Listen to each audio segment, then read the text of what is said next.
Kaya sa tanong na how to start your own business, hindi mo na kailangan lumayo pa. At yan na ang business na para sa'yo.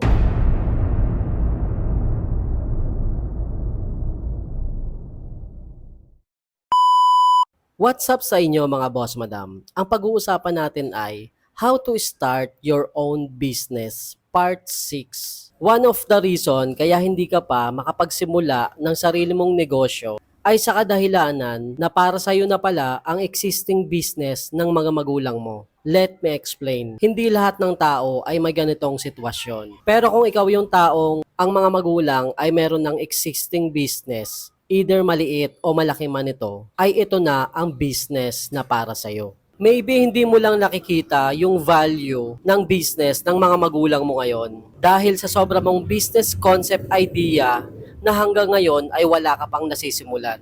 Naniniwala ako na sobrang blessed na mga taong katulad mo na ang mga magulang ay nakapagsimula na ng kanilang mga negosyo. Ang isa pa sa advantage na merong negosyo ang mga magulang ay hindi ka na mag-i-start from the scratch dahil meron ng sistema na ginagamit ang mga magulang mo. Ang kailangan mo na lang gawin ay pag-aralan ito at mag-innovate ayon sa pamamaraan ng pagnenegosyo sa panahon ngayon. Hindi mo palang nare-realize na napakalaki ng importansya na ang mga magulang ay meron ng business sa panahon ngayon. Kaya sa tanong na how to start your own business, hindi mo na kailangan lumayo pa. At yan na ang business na para sa'yo.